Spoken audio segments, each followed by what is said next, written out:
Hello everyone, ಇವತ್ತಿನ ವಿಡಿಯೋದಲ್ಲಿ blouse cutting ಈಸಿಯಾಗಿ ಹೇಗೆ ಮಾಡೋದು ಅಂತ ತೋರಿಸ್ಕೊಡ್ತಾ ಇದ್ದೀನಿ. ಸೊ ಫಸ್ಟ್ ಟೈಮ್ ನೋಡ್ತಾ ಇದ್ದರೆ ಸಬ್ಸ್ಕ್ರೈಬ್ ಮಾಡ್ಕೊಳ್ಳಿ, ಹಾಗೆ ಬೆಲ್ ಐಕಾನ್ ಪ್ರೆಸ್ ಮಾಡಿ. ಇದರಿಂದ ನಾನು ಮುಂದೆ ಅಪ್ಲೋಡ್ ಮಾಡುವಂಥ ವೀಡಿಯೋಸ್ ನಿಮಗೆ ತಪ್ಪದೇ ರೀಚ್ ಆಗುತ್ತೆ. ಈಗ ನೋಡ್ತಾ ಇರ್ಬೋದು, ನಾನು ಅಳತೆ ಬ್ಲೌಸನ್ನು ತೊಗೊಂಡಿದ್ದೀನಿ. ಇದು ಟೋಟಲ್ ಆಗಿ ನನಗೆ ಭುಜದಿಂದ ಹಿಡಿದು 14 ಇಂಚ್ ಬರ್ತಾ ಇದೆ. ಇದಕ್ಕೆ ನಾನು 1.5 ಇಂಚ್ ಸೇರಿಸ್ಕೊಂಡು 15ವರೆಗೆ ಮಾರ್ಕ್ ಮಾಡ್ತಾ ಇದ್ದೀನಿ. 14 ಇಂಚು ರೆಡಿ ಬ್ಲೌಸು, ಅದಕ್ಕೆ 1.5 ಇಂಚು 15ವರೆ ಮಾರ್ಕ್ ಮಾಡ್ತಾ ಇದ್ದೀನಿ. ಹಾಗೆ ಹುಕ್ ಬ್ಲೌಸ್ ಹತ್ರ ಹುಕ್ ಅಳತೆ ನನಗೆ ಟೋಟಲ್ ಆಗಿ 9 ಇಂಚು ಬರ್ತಾ ಇದೆ. ಹಾಗೆ ಅಗಲ ಅದಕ್ಕೆ 2 ಇಂಚನ್ನು ಸೇರಿಸಿ ಟೋಟಲ್ ಆಗಿ 11 ಇಂಚು, 11ವರೆ ಎಕ್ಸ್ಟ್ರಾ ತೊಗೊಂಡ್ರೂ ಪರವಾಗಿಲ್ಲ. ಅಗಲ ಒಂದು ಸ್ವಲ್ಪ ಜಾಸ್ತಿನೇ ತೊಗೊಂಡ್ರೆ ಕಟ್ಟಿಂಗ್ ಆಗಿರ್ಬೋದು, ಸ್ಟಿಚಿಂಗ್ ಆಗಿರ್ಬೋದು ಅಲ್ಲಿ ಹೋಗೋ ಚಾನ್ಸಸ್ ಇರುತ್ತೆ ಸ್ಟಾರ್ಟಿಂಗ್ ಕಲಿಯೋರಿಗೆ. ಸೊ ಪರ್ಫೆಕ್ಟಾಗಿ ಬರಬೇಕು ಅಂದರೆ ಒಂದು ಸ್ವಲ್ಪ ಪ್ರಾಕ್ಟೀಸ್ ಆಗಿರಬೇಕು. ಮತ್ತು ಈಗ ನೋಡ್ತಾ ಇರ್ಬೋದು, ಒಂದು ಫೋಲ್ಡ್ ಮಾಡ್ಕೊಂಡಿದ್ದೀನಿ ಲೈನಿಂಗ್ ಬ್ಲೌಸಲ್ಲಿ. ಇಲ್ಲಿ ಬ್ಯಾಕ್ ಮತ್ತು ಫ್ರಂಟ್ ಒಂದು ಬ್ಯಾಕಲ್ಲಿ 1 ಇಂಚ್ ಎಕ್ಸ್ಟ್ರಾ ತೊಗೊಂಡಿದ್ದೀನಿ. ಅಂದರೆ 14 ಇಂಚು ಇದ್ದಿದ್ದಲ್ವ, 14ವರೆ ಇದ್ದಿದ್ದು. ಹಾಗಾಗಿ ಫ್ರಂಟಲ್ಲಿ 15ವರೆ, ಬ್ಯಾಕ್ 15 ಇಂಚು ಬರೋ ಥರ ಮಾರ್ಕ್ ಮಾಡಿಕೊಂಡು ಈಗ ಅದನ್ನು ಬ್ಯಾಕ್ ಪಾರ್ಟನ್ನು ಹಿಂದಕ್ಕೆ ಹಾಕಿ ಫ್ರಂಟ್ ಪಾರ್ಟನ್ನು ಮುಂದಕ್ಕೆ ಹಾಕ್ಕೊಳ್ತಾ ಇದ್ದೀನಿ ಫೋಲ್ಡ್ ಮಾಡಿ. ಈಗ ಮುಂದೆ ಅಂದರೆ ಫ್ರಂಟಲ್ಲಿ ಯಾವ ಥರ ನಾವು ಮಾರ್ಕ್ ಮಾಡ್ಬೋದು ಈಸಿಯಾಗಿ ಅಂತೇಳಿ ತೋರಿಸ್ಕೊಡ್ತಾ ಇದ್ದೀನಿ.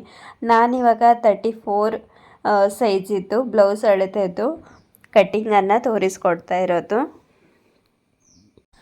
ಈಗ ನೋಡ್ತಾ ಇರ್ಬೋದು, ಫ್ರಂಟಲ್ಲಿ ನೆಕ್ ಮತ್ತು ಭುಜ ವಿಡ್ತ್ ಟೋಟಲಾಗಿ ನಾವು 5 ಇಂಚ್ ತೊಗೊಳ್ಬೇಕಾಗುತ್ತೆ.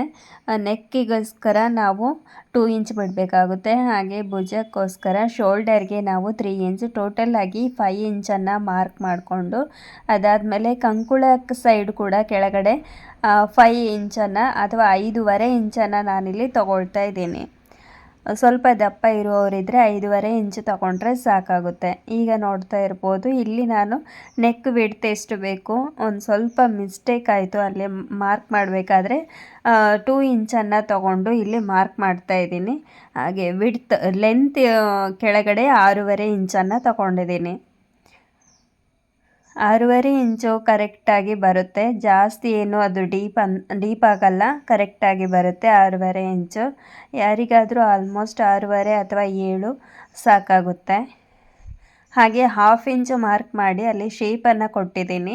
ಮತ್ತು ಇಲ್ಲಿ ಕಂಕುಳ ಸೈಡು 1.5 ಇಂಚು ಮಾರ್ಕ್ ಮಾಡಿ ಅದನ್ನು ಕೂಡ ಅಷ್ಟೇ ಅದರಲ್ಲಿ 3/4 ಇಂಚು ಮತ್ತು ಕೆಳಗಡೆ ಅಂದರೆ ಅದರ ಅರ್ಧ ಸಾಕಾಗುತ್ತೆ 3/4 ಇಂಚನ್ನು ಮಾರ್ಕ್ ಮಾಡ್ತಾ ಇದ್ದೀನಿ. 1.5 ಇಂಚು ಮೇಲ್ಗಡೆ ಬ್ಯಾಕ್ ಪಾರ್ಟಿಗೆ, ಫ್ರಂಟ್ ಪಾರ್ಟಿಗೆ 3/4 ಇಂಚನ್ನು ಮಾರ್ಕ್ ಮಾಡ್ತಾ ಇದ್ದೀನಿ.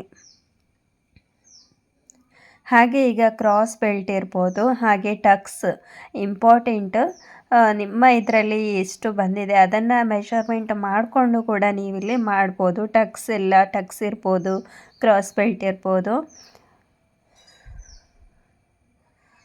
ಕರೆಕ್ಟಾಗಿ ಪೀಸನ್ನು ನಾವು ಆಚೆ ಈಚೆ ಹೋಗದೇ ಇರೋ ಥರ ನೀಟಾಗಿ ಇಟ್ಕೊಂಡು ಮಾರ್ಕ್ ಮಾಡಿ ಕಟ್ ಮಾಡಬೇಕಾಗುತ್ತೆ.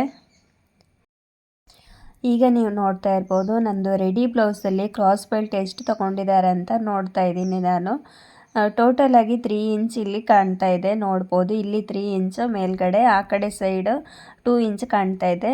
ಇದಕ್ಕೆ ನಾನು 1/2 ಇಂಚನ್ನು ಸೇರಿಸಿ ಇಡ್ತಾ ಇದ್ದೀನಿ. ಕ್ರಾಸ್ ಬೆಲ್ಟ್ ಕೆಳಗಡೆ 3 1/2ಗೆ ಮಾರ್ಕ್ ಮಾಡ್ತಾ ಇದ್ದೀನಿ. ಇಲ್ಲಿ 2 1/2ಗೆ ಮಾರ್ಕ್ ಮಾಡ್ತಾ ಇದ್ದೀನಿ. ಇಲ್ಲಿ ನಾವು ನೀಟಾಗಿ ಶೇಪ್ ಕೊಡಬೇಕು. ಮೇಲಿಂದ ಡೌನ್ ಒಂದು ಬೋಟ್ ಶೇಪ್ ಥರ ನಾವಿಲ್ಲಿ ಶೇಪ್ ಕೊಡಬೇಕಾಗುತ್ತೆ.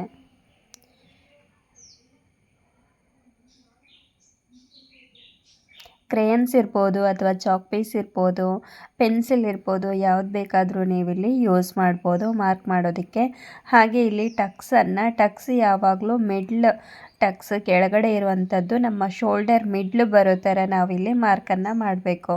ಟೋಟಲಾಗಿ ನಾನು 3 ಇಂಚ್ ತೊಗೊಳ್ತಾ ಇದ್ದೀನಿ. ಕೆಲವೊಬ್ಬರು 2 1/2 ಆ ಥರ ಎಲ್ಲ ತೊಗೊಳ್ತಾರೆ. ನಿಮ್ಮದು ಟಕ್ಸ್ ಎಷ್ಟು ಇದೆ ಅದನ್ನು ನೋಡಿಕೊಂಡು ಕೆಳಗಡೆ ಒಂದು 1/4 ಇಂಚ್ ಸ್ವಲ್ಪ ಸ್ಟಿಚ್ ಮಾಡಲಿಕ್ಕೆ ಹೋಗುತ್ತೆ ಕ್ರಾಸ್ ಬೆಲ್ಟಲ್ಲಿ. ಅದು ಬಿಟ್ಟರೆ ಕರೆಕ್ಟಾಗಿ ಬರುತ್ತೆ. ಅಂದಾಜಲ್ಲಿ ನೀವು ನೋಡಿಕೊಂಡು ತೊಗೊಳ್ಬೋದು ಮೆಷರ್ಮೆಂಟ್ ರೆಡಿ ಬ್ಲೌಸಲ್ಲಿ.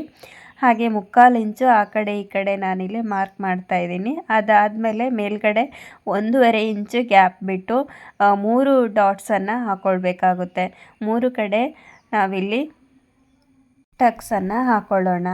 ನೀವು ನೋಡ್ತಾ ಇರ್ಬೋದು ಇಲ್ಲಿ ನಂದು ರೆಡಿ ಬ್ಲೌಸ್ ಇದು ಟಕ್ಸ್ ಯಾವ ಥರ ಇದೆ ಅಂತೇಳಿ ಎಲ್ಲ ಕೂಡ ಅಷ್ಟೇ ನಾವು ಕರೆಕ್ಟಾಗಿ ಮೆಷರ್ಮೆಂಟ್ ಮಾಡಿ ನೋಡಿದರೆ 1.5 ಇಂಚು ಗ್ಯಾಪ್ ಇರುತ್ತೆ.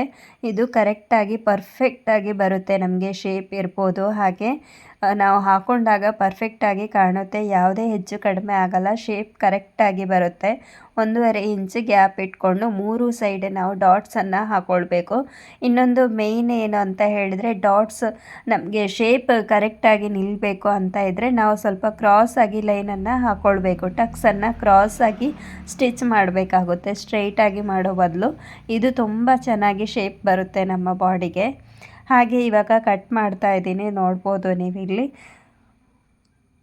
ಎಲ್ಲ ಬಟ್ಟೆಗಳನ್ನು ನಾವು 4 ಫೋಲ್ಡ್ ಏನಿರುತ್ತೆ ಅದನ್ನು ನೀಟಾಗಿ ಹಿಡ್ಕೊಂಡು ಹೆಚ್ಚು ಕಮ್ಮಿ ಬರದೇ ಇರೋ ಥರ ನೋಡಿಕೊಂಡು ನೀಟಾಗಿ ಕಟ್ ಮಾಡಬೇಕಾಗುತ್ತೆ.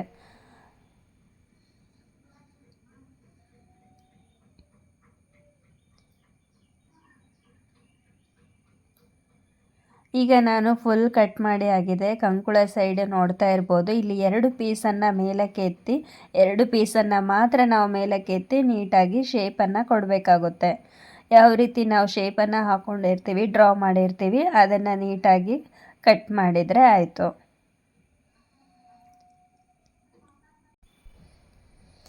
ಹಾಗೆ ಇವಾಗ ನೆಕ್ ಡಿಸೈನ್ ನೋಡ್ತಾ ಇರ್ಬೋದು, ನೆಕ್ ಪಾರ್ಟನ್ನು ಕಟ್ ಮಾಡೋಣ. ನೆಕ್ ಪಾರ್ಟ್ ಕೂಡ ಅಷ್ಟೇ, ಶೋಲ್ಡರನ್ನು ನಾನೀಗ ಸಪ್ರೇಟ್ ಮಾಡ್ತಾ ಇದ್ದೀನಿ, ಬ್ಯಾಕ್ ಪಾರ್ಟ್ ಮತ್ತು ಫ್ರಂಟ್ ಪಾರ್ಟ್. ಯಾಕಂದರೆ ನಮಗೆ ಬ್ಯಾಕ್ ಪಾರ್ಟಲ್ಲಿ ಜಾಸ್ತಿ ವಿಡ್ತ್ ಇಟ್ಟು ಲೆಂತ್ ಇಟ್ಟು ಕಟ್ ಮಾಡಬೇಕಾಗುತ್ತೆ. ನೆಕ್ ಡಿಸೈನ್ ಮತ್ತು ಅದು ಎರಡು ಕೂಡ ಒಂದೇ ಸಲ ನಾವು ಕಟ್ ಮಾಡೋದಕ್ಕೆ ಆಗೋದಿಲ್ಲ, ಹಾಗಾಗಿ ಸಪ್ರೇಟ್ ಮಾಡ್ತಾ ಇದ್ದೀನಿ. ಕೆಳಗಡೆ ಇವಾಗ ಬ್ಯಾಕ್ ಪಾರ್ಟಲ್ಲಿ ನಾನು ಒಂದು ಸ್ವಲ್ಪ ಕಟ್ ಮಾಡ್ತಾ ಇದ್ದೀನಿ. ಹಾಗೆ ಇದನ್ನು ಸೈಡಿಗೆ ಇಟ್ಟು ಇನ್ನೊಂದು ಸಲ ನಾನು ನಿಮಗೆ ಬ್ಯಾಕ್ ಪಾರ್ಟನ್ನು ನೆಕ್ಸ್ಟ್ ವಿಡಿಯೋದಲ್ಲಿ ತೋರಿಸ್ಕೊಡ್ತೀನಿ. ಇವಾಗ ಫ್ರಂಟ್ ಪಾರ್ಟಲ್ಲಿ ನೆಕ್ ವಿಡ್ತನ್ನು ಕಟ್ ಮಾಡೋಣ. ನಾನಾಗ ಒಂದು ಸ್ವಲ್ಪ ಮಿಸ್ಟೇಕ್ ಮಾಡಿದ್ದೆ, ಮಾರ್ಕ್ ಮಾಡುವಾಗ 2 ಇಂಚ್ಗೆ ಇಲ್ಲಿ ಮಾರ್ಕ್ ಮಾಡಿ ಕಟ್ ಮಾಡ್ಕೊಳ್ಬೇಕಾಗುತ್ತೆ. 2.5 ತಗೊಂಡ್ರೆ ನಮಗೆ ಭುಜ ಶೋಲ್ಡರ್ ತುಂಬ ಕಡಿಮೆ ಸಿಗುತ್ತೆ. ಹಾಗಾಗಿ ಮಿಸ್ ಮಾಡಿದೆ. ಕರೆಕ್ಟಾಗಿ ಅದೊಂದು 2 ಇಂಚ್ ತಗೊಂಡು ಕಟ್ ಮಾಡ್ಕೊಳ್ಳಿ. ಹಾಗೆ ಇಲ್ಲಿ ಕೆಳಗಡೆ ಕ್ರಾಸ್ ಬೆಲ್ಟ್ ನಾನು 3.5 ಅದನ್ನ ತಗೊಂಡಿದ್ದೆ, ಅದನ್ನು ಕಟ್ ಮಾಡ್ಕೊಳ್ತಾ ಇದ್ದೀನಿ. ಈ ವಿಡಿಯೋ ಇಷ್ಟ ಆಗಿದ್ರೆ ಪ್ಲೀಸ್ ಲೈಕ್ ಮಾಡಿ, ಸಬ್ಸ್ಕ್ರೈಬ್ ಮಾಡಿ. Thank you for watching.